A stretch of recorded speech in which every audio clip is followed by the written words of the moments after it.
Bonjour, aujourd'hui nous sommes le 10 août 2018.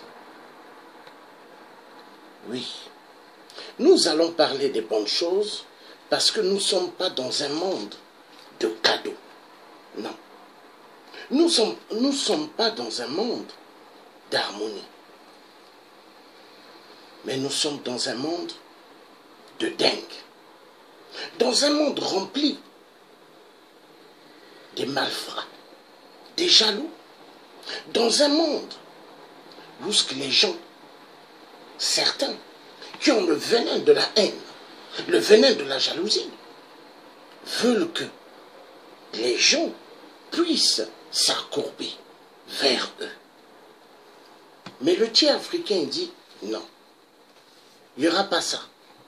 Il n'y aura pas ça parce qu'au fait, nous sommes dans un monde où la vérité doit triompher.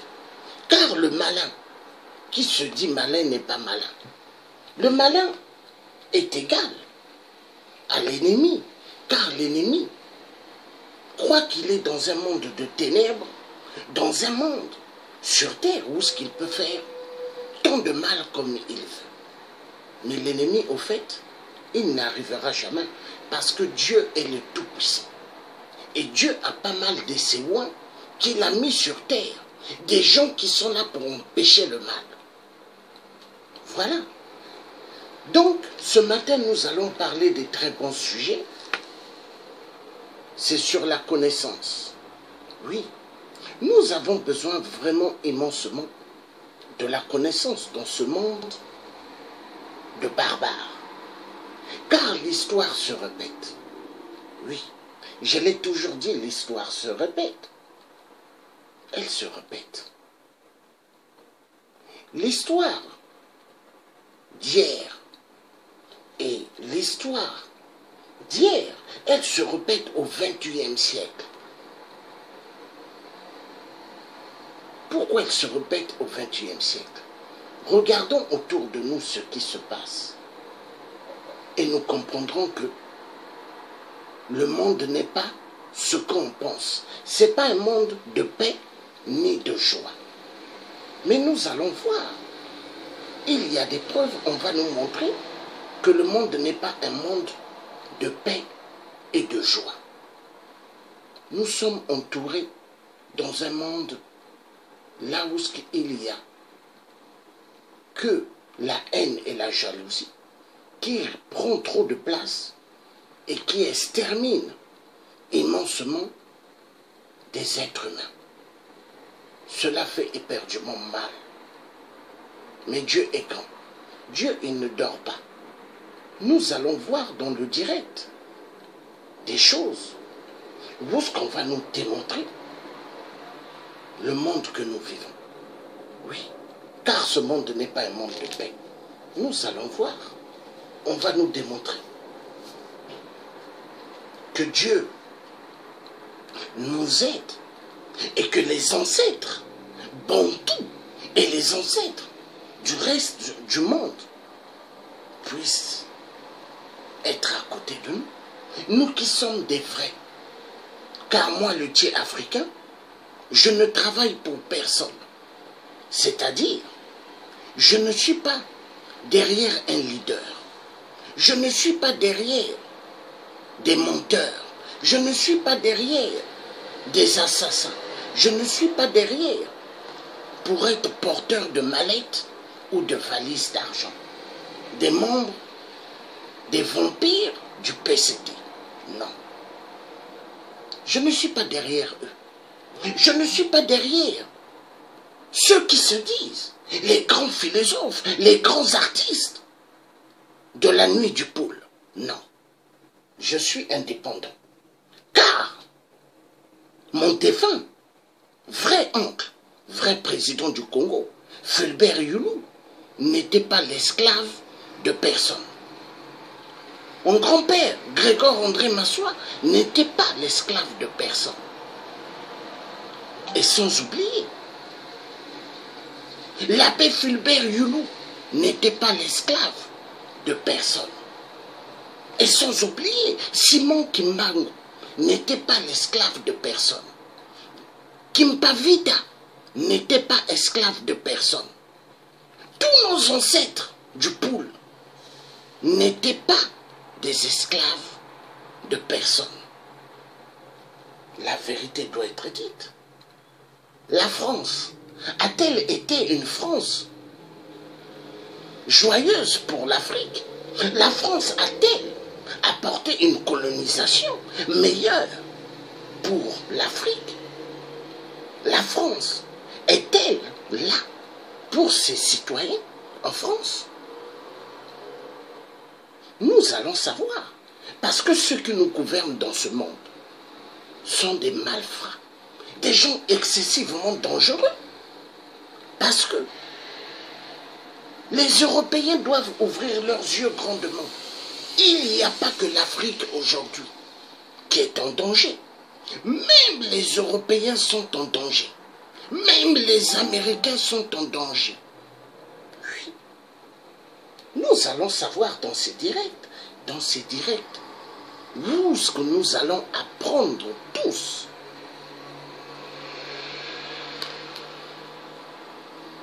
Qui nous gouverne? Le monde n'est pas un monde de paix. Le monde n'est pas un monde d'harmonie. Où ce que l'être humain croit qu'il est dans un monde de paix et de joie. Non. Non. Mon pétrole n'est pas émigré. Mon diamant n'est pas émigré. Mon coltan n'est pas émigré. Mon cacao n'est pas émigré. Mon café n'est pas émigré. Et mon coton qui donne la possibilité d'avoir des jeans Levi's et des Ralph Lauren n'est pas immigré. Les Occidentaux, ils volent immensement les richesses de l'Afrique et ils s'en vont avec. Ils vont avec tous les minéraux. Mais est-ce que ces minéraux les appartiennent? Non. Mais est-ce que quand ils volent les minéraux en Afrique, ils ont des passeports et des visas de ces minéraux? Non. Mais l'homme noir, quand il cherche à venir chez eux, il te faut un passeport et un visa. Et ce n'est pas sûr que tu auras ce visa. Parce que l'homme blanc est ingrat. Il n'aime pas l'homme noir. Voilà pourquoi l'ambassade de France fait marcher immensément des Congolais, des Africains pour les visas. Vous payez des centaines de millions, ils ne vous donneront même pas le visa, c'est pas sûr. Pendant ce temps, l'Afrique va mal. La crise, soi-disant. Est-ce que la crise, elle existe? La mondialisation, mais est une mondialisation des pyromanes, des grands voleurs, champions dans le vol. Alors, nous voyons les églises, mais les églises participent également au désordre dans le monde. Oui, le Vatican, ils sont en contact avec cette loge de France. La loge de France qui extermine immensement en Afrique. Mais est-ce que les Européens, ils sont en sécurité? Est-ce que les Américains, ils sont en sécurité? Point d'interrogation. Nous allons comprendre dans ce direct le nouvel ordre mondial. Un monde de malfrats. Le nouvel ordre mondial capitaliste. Un monde qui détruit les sources réelles de l'humanité. Nous vivons avec des perlimpinpins. Oui, car les hommes politiques, la majorité, tous des perlimpinpins, des menteurs. Nous allons voir. À bon entendeur, la connaissance est une grande arme. Ce n'est pas avoir des armes qui tuent l'être humain. Mais la connaissance, elle est plus efficace qu'une arme qui sonne, qui envoie plusieurs balles. La connaissance est une grande arme. Merci à Mark Zuckerberg et merci au fondateur de Google. Car nous n'avons pas besoin des médias, de la télé de venir nous filmer. Non! Le 21e siècle. La technologie dont Hippolyte Kanambe empêche aux Congolais d'avoir. La technologie, dont 8% empêche aux Congolais d'avoir. Les réseaux sociaux, le système de l'information, ils ne veulent pas que les Congolais soient informés et les restes des Africains. Mais ils veulent faire voir aux Africains, vos vies nous appartiennent. L'argent de l'Afrique nous appartient. C'est pas pour rien il y a des biens mal acquis. Ils volent, ils implantent dans des banques en Europe. Ils ont pas mal de biens mal acquis en France. Ils ont des biens mal acquis au Canada, au Québec et ailleurs. Et ils ont pas mal de porteurs de valises et des porteurs de leurs mallettes, des détournements de fonds. Il y a pas mal qui veulent devenir des députés, des ministres de Kiki, Kaka, Pipi, Sassou Nguesso, de merde. Il y a pas mal qui veulent devenir des nouveaux membres du PCT, le PCT du son.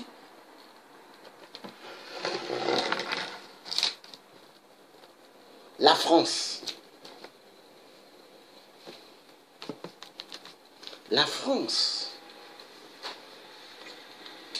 La France qui a fait hyperment mal à l'Afrique. La colonisation, soi-disant. L'indépendance. Mais dans le malheur. Dans la peine. La France. Nous allons suivre. La connaissance est une grande arme. C'est parti.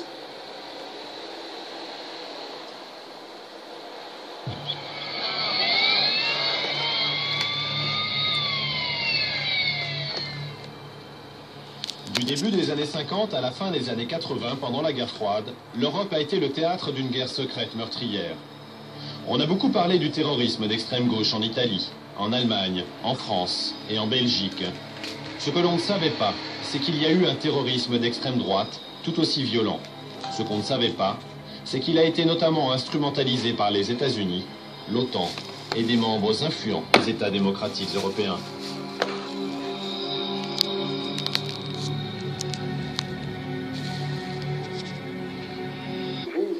Quel est l'élément qui va finalement réveiller les gens?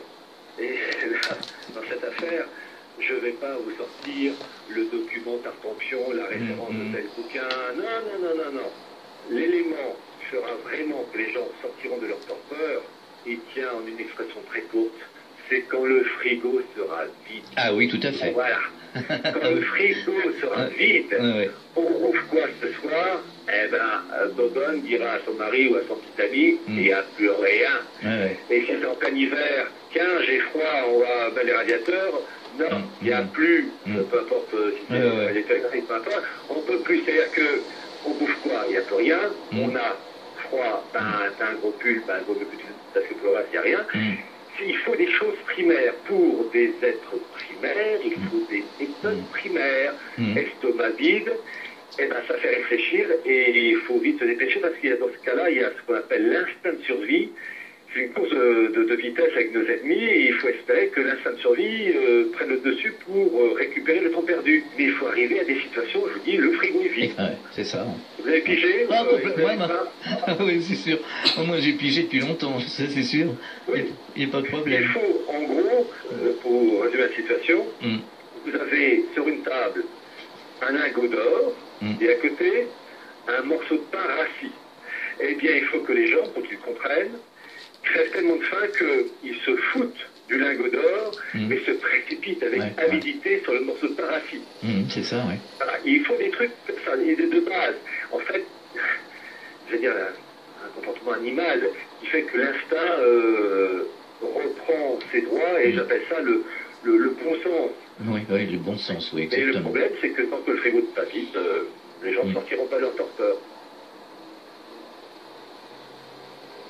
Arrête avec ton arme à feu là! Vas-y, beau gosse! Beau gosse!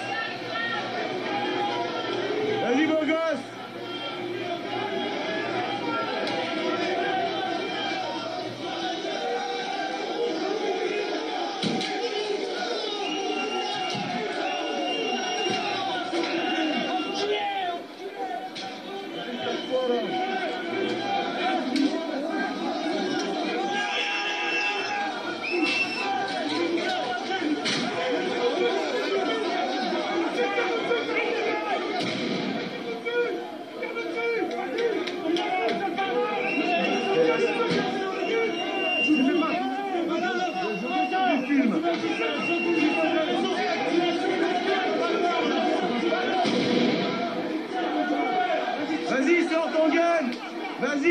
Bogan.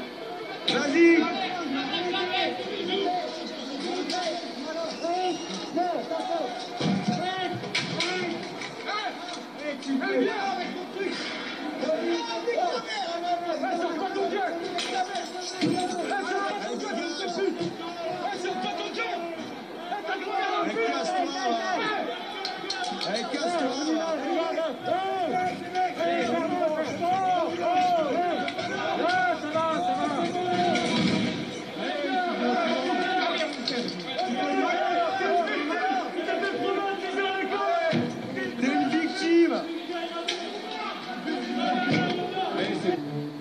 C'est la raison d'État qui empêche qu'on trouve les vrais coupables.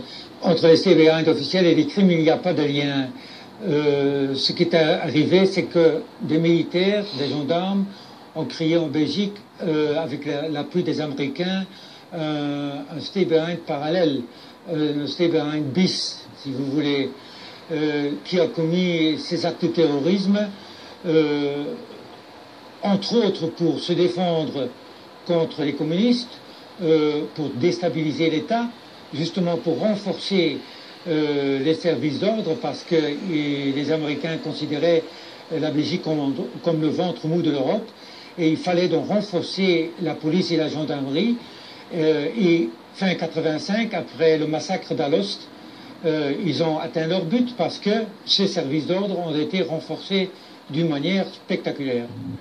Patriote en Suisse, dans d'autres pays, le recrutement s'est fait sur des bases idéologiques extrêmes. Les Américains voulaient des hommes prêts à tout contre le communisme.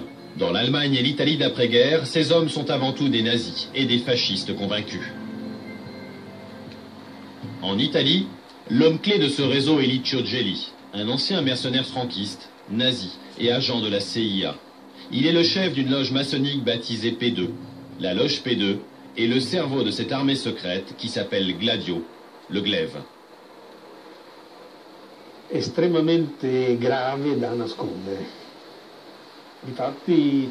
Cela a été très dur de découvrir cette réalité.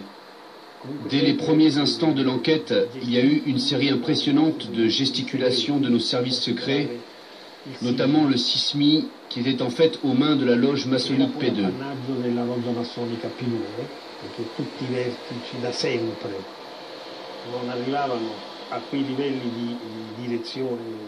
D'ailleurs, j'ai découvert lors de mon enquête sur l'attentat de Bologne que tous les services secrets du pays étaient littéralement inféodés à cette loge maçonnique. Bonsoir. Voici un documentaire qui devrait plaire aux passionnés de complot. Mais ici, pas de fantasme de conspiration, non. Il s'agit très sérieusement d'un épisode de la guerre froide. Plus de 20 ans se sont écoulés depuis l'effondrement du communisme en Europe de l'Est, et aujourd'hui, les archives s'ouvrent et les langues se délient. Il est possible désormais d'interroger les acteurs des grandes tragédies mystérieuses des années 70 et 80. Ces tragédies sont liées à l'intervention des armées secrètes de l'OTAN au centre du documentaire réalisé par Emmanuel Amara. Dans les années 60, la CIA a imaginé une coordination de groupes d'agents pour contrer les risques communistes en Europe de l'Ouest et lutter contre la subversion. Le nom de code de l'opération, Stay Behind, littéralement se tenir derrière. Les services secrets d'Italie, d'Allemagne, de Belgique auraient utilisé des groupes terroristes d'extrême droite avec la complicité d'hommes politiques pour créer une stratégie de l'attention. L'enquête d'Emmanuel Amara fournit des explications crédibles pour l'attentat de 1980 à Munich, lors de la fête de la bière, qui fait 11 morts et 200 blessés. La même année, un autre drame ensanglante la gare de Bologne, en Italie. En Belgique, les mystérieux tueurs du Brabant ont mitraillé des passants et même assassiné des enfants. Ils n'ont jamais été retrouvés. Et si derrière ces crimes se tenaient les services secrets occidentaux? Réponse dans cette enquête surprenante, les armées secrètes de l'OTAN.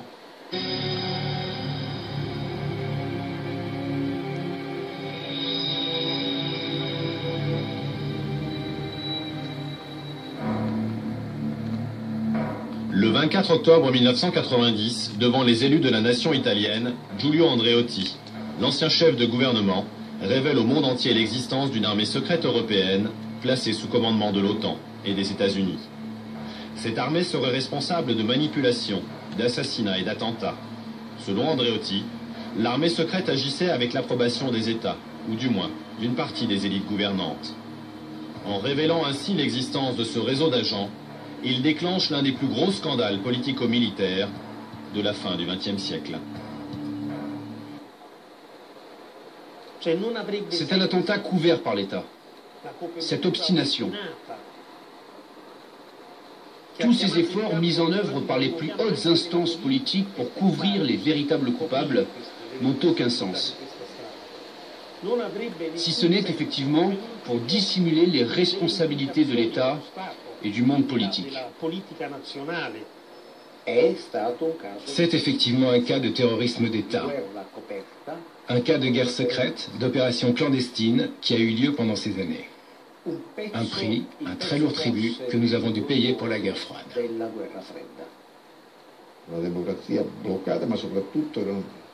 Une démocratie bloquée, une démocratie manœuvrée depuis l'extérieur. Notre pays était manœuvré par la CIA. Les choix des présidents de la République, ceux des chefs des gouvernements étaient tous décidés depuis l'étranger. Je l'ai compris très tard, beaucoup trop tard. C'est ce qui explique que Cossiga a toujours protégé un homme comme Jelly, qui était en fait une créature de la CIA et des États-Unis. C'était un personnage très important. Les armées secrètes de l'OTAN ont fait l'objet d'une commission d'enquête en Italie. Cette structure secrète y a été sévèrement jugée. Mais une condamnation à portée limitée. Ceux qui sont derrière, ceux qui savaient, les commanditaires de ces attentats, n'ont été et ne seront sans doute jamais punis.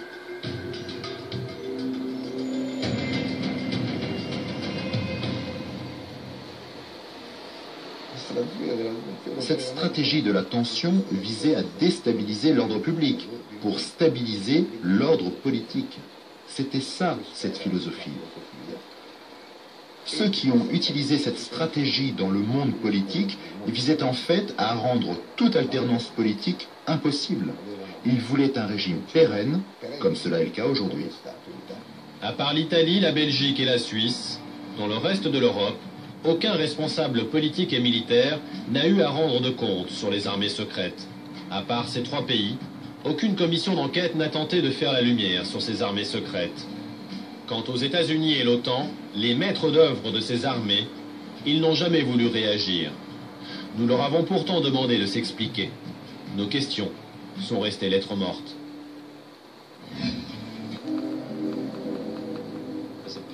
Il y a eu un pacte du silence. Il n'y avait rien à gagner en faisant la vérité. L'Allemagne craint qu'en y regardant de plus près, les deux principales formations politiques qui se partagent le pouvoir pourraient en subir les conséquences.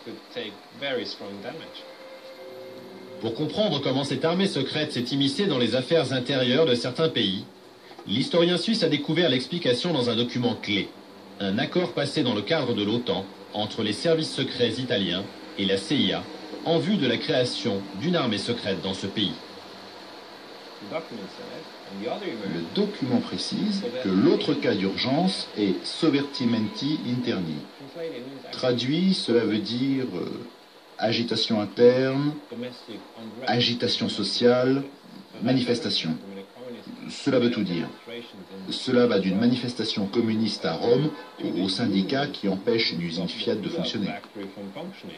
En fait, ces armées secrètes avaient une double stratégie.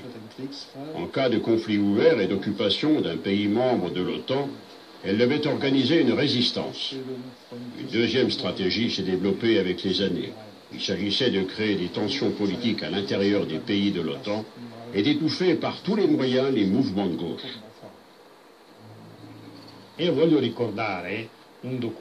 Je voudrais rappeler qu'il existe un document du département d'État américain qui date du début des années 70 et qui concerne la France et l'Italie. Ce document fait référence à la politique internationale d'alors du département d'État.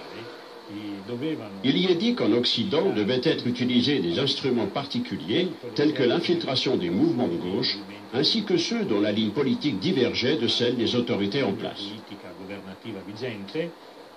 Il y est dit que peu à peu, il faut gravir certains échelons en faisant d'abord des attentats démonstratifs pour aller jusqu'aux moyens extrêmes.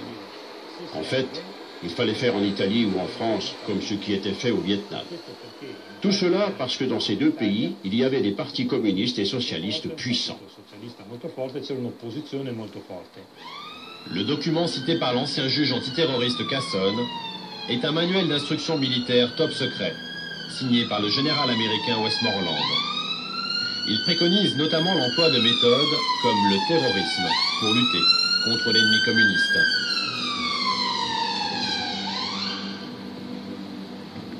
Il y aura des moments où les gouvernements montreront de la passivité face aux dangers communistes.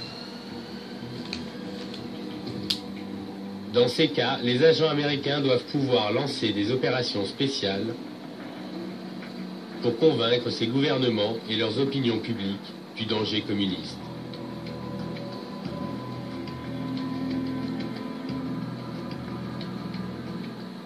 Décrié par la CIA, ce document a toutefois été authentifié par Ray Klein, un des anciens directeurs de cette même agence.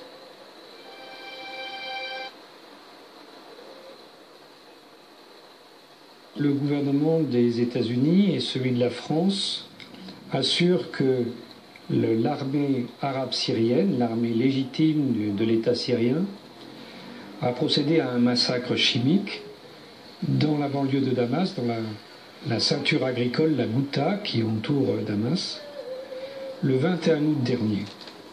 Dans cette banlieue à l'est de Damas, un assaut au gaz neurotoxique aurait été mené par l'armée syrienne. Cette hécatombe survient alors qu'une commission des Nations Unies enquête actuellement en Syrie sur l'usage d'armes chimiques. Mr. Sandstrom and Ms. Kane said we need 3 weeks in order to establish whether chemical weapons have been used or not.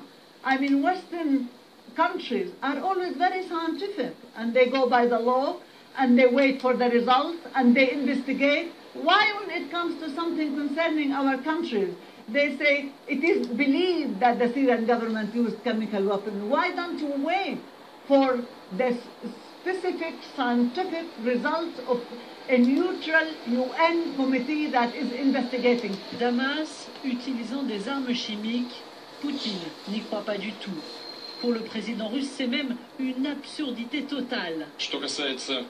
Concernant la position de nos amis américains, qui affirment que les troupes gouvernementales syriennes ont utilisé des armes de destruction massive, chimiques dans ce cas, et disent avoir des preuves,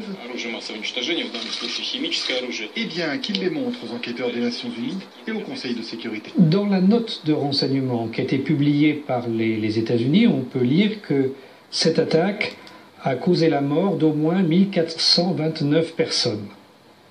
Mais lorsque l'on regarde le document français équivalent, il n'est plus question que de 281 morts qui auraient été décomptés en regardant des vidéos sur Internet. Et vous avez vu aussi des photos, des vidéos, avec la bave aux lèvres, avec les spasmes. Et quand on regarde ces vidéos, on peut constater que certaines sont antérieures au massacre. En effet, si vous regardez sur YouTube, vous verrez qu'elles ont été postées le 20 août.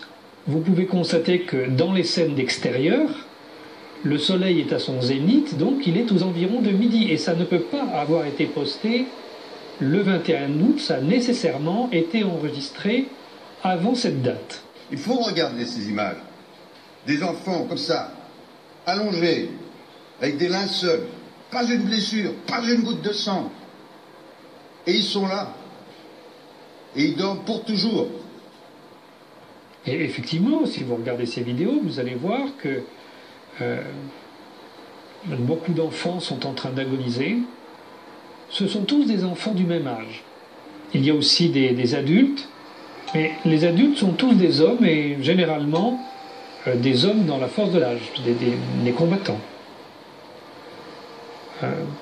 Il n'y a aucune femme, à 2 exceptions près, il n'y a aucune femme parmi les victimes annoncées sur les 1429 dénombrées par les États-Unis. Il n'y aurait que 2 femmes. La première chose qui frappe, c'est que les enfants ne sont pas accompagnés. Ça, c'est très choquant dans la culture proche-orientale, parce que jamais on ne laisse les corps des morts sans les accompagner. A fortiori lorsqu'il s'agit d'enfants. Pourtant, ces enfants sont sans parents. Et puis, on les voit dans les mains de gens qui sont présentés comme un personnel soignant essayant de les sauver, mais on ne comprend pas bien ce que fait ce personnel soignant. Et en fait, il y a une raison toute simple, c'est que they kidnapped the children and men from the villages of Latakia and they brought them here, put them in one place and used chemical weapons against them. That's the story that the villagers in these villages know. Donc, nous avons vu une première phase de la manigance des soi-disant ceux qui nous gouvernent, mais tous des perlimpinpins. Maintenant, nous allons sortir de ce contexte de la Syrie. Nous devons y aller en Afrique pour voir qu'est-ce qui se passe chez nous réellement. Pourquoi il y a tant de massacres? La femme est devenue une arme de guerre des viols. Et ça fait plaisir à cette communauté internationale du sang. Cette communauté internationale du sang qui se dit liberté, égalité, fraternité, pays de droits de l'homme. Vous verrez en France, on vous parlera toujours pays de droits de l'homme. Dans toutes les mairies, commissariats, liberté, égalité, fraternité. Vous allez en Belgique, ils vont vous parler des belles paroles, que c'est des États sécurisés et de paix. Hein? Vous allez aux États-Unis, il y a des statuettes de la liberté. Mais cette statuette de la liberté aux États-Unis, à New York, mais qui leur avait donné cela? La Grande Loge de France. La Grande Loge de France, elle a tous ces émissaires qui sont aussi des francs-maçons qui se trouvent aux États-Unis d'Amérique. Mais sans oublier, il n'y a pas que la franc-maçonnerie. Les Illuminati gouvernent toutes les administrations. Ils sont dedans. L'affaire du 11 septembre. Souvenez-vous, les deux Twin Towers, les deux bâtiments jumelles, elles ont écroulé. Mais est-ce que vraiment c'est Ben Laden seulement qui a attaqué? Non. Les Américains eux-mêmes, ils sont dedans. Mais nous avons affaire à des gens qui nous prennent pour des cobayes. Et ils le font en Afrique. Vous avez vu Kiki Kaka Pipi Nguesso aller avec son cortège de la mort. Ils sont allés avec des véhicules soi-disant pour vacciner et soigner les gens aux poules. Mais c'était que du poison pour empêcher les familles d'avoir des enfants. Parce qu'il y a le plan de Bill Gates derrière, la dépopulation. Et ça fonctionne. Hein? Nous sommes dirigés par des malades. Mais maintenant, les peuples du monde devront s'ouvrir les yeux et comprendre qui nous dirige. Parce que ceux qui nous dirigent, ce n'est pas des enfants du cœur.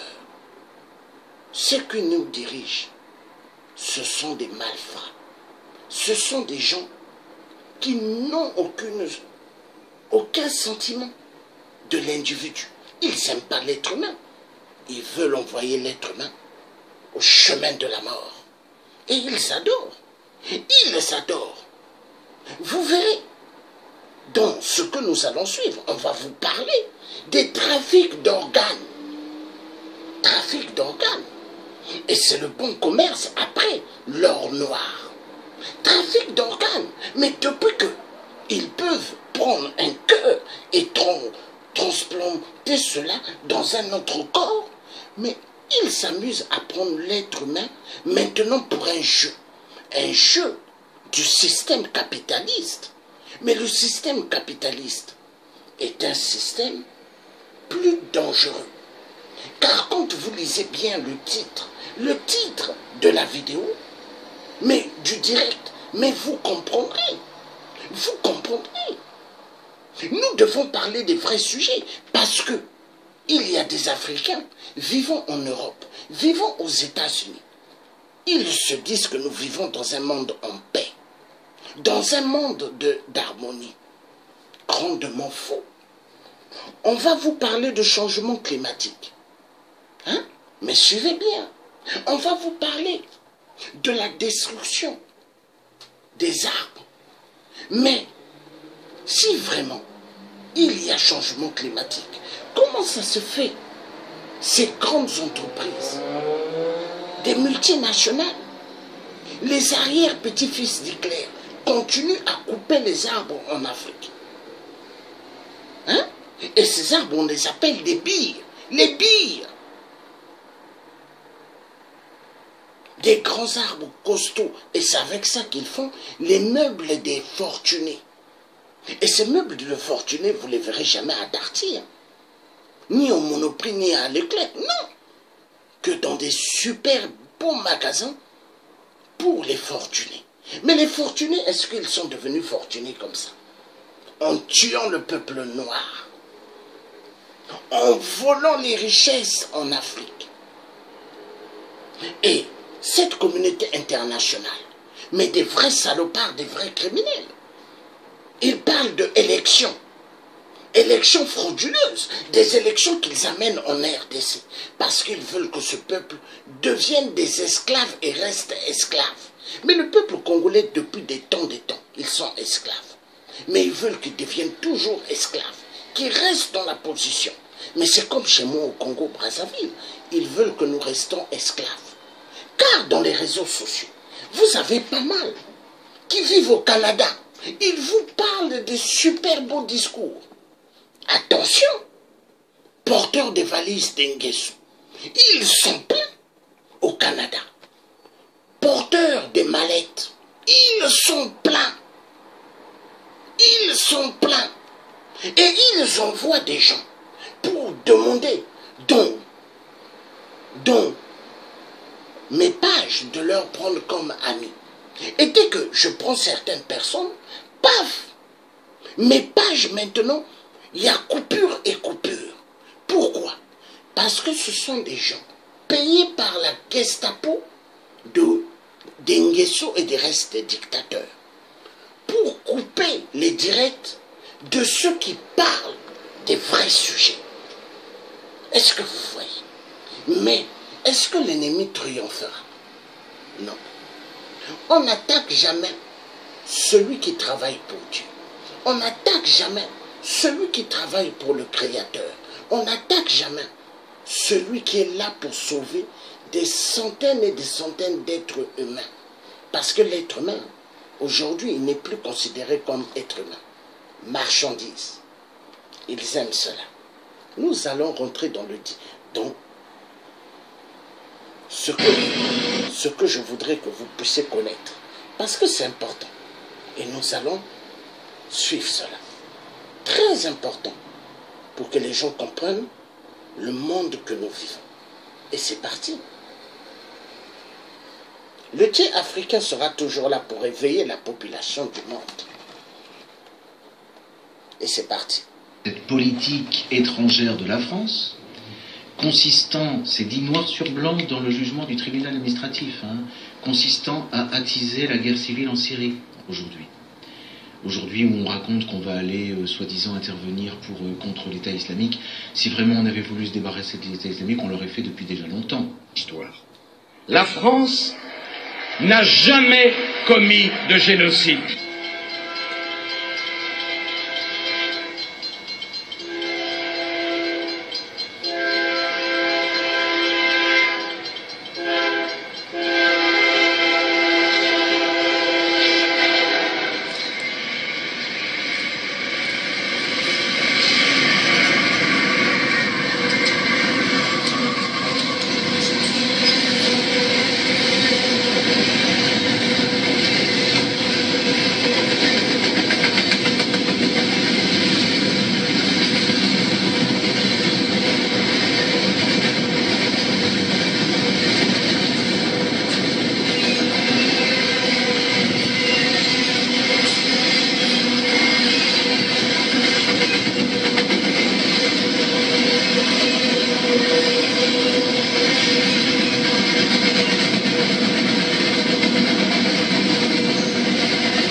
Paris ne s'arrête jamais.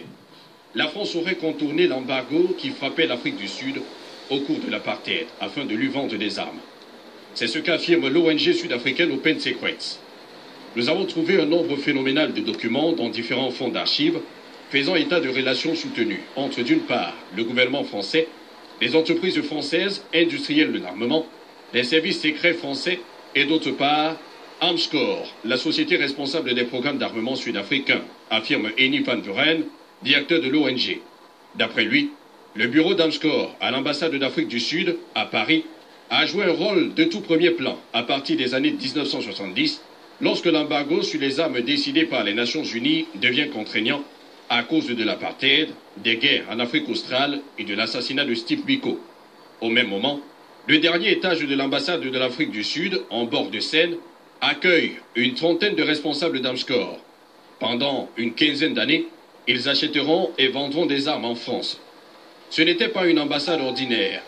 De la fin des années 1970 au début des années 1990, l'un des plus grands secrets de Pretoria y était gardé, un bureau clandestin où travaillaient près d'une trentaine de représentants d'Armscor.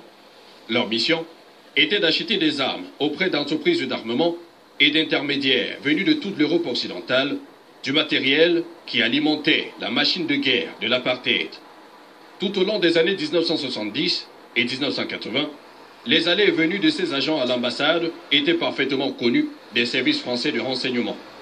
Certains d'entre eux disposaient même de passeports diplomatiques. Tout cela semble peut-être inouï et digne d'un roman d'espionnage. Pourtant, selon des documents d'archives du ministère sud-africain des Affaires étrangères qui viennent d'être déclassifiés, cette opération de grande envergure était gérée par des gens, semble-t-il, ordinaires. En examinant leurs dossiers individuels, il est clair que la majorité de ces agents étaient des bureaucrates de carrière qui avaient des familles et des loisirs. Pourtant, leur travail quotidien nécessitait des habilitations secrètes défense afin d'acheter des armes à feu, des bombes et d'autres types d'armements pour le régime de l'apartheid. Telle est la banalité du mal.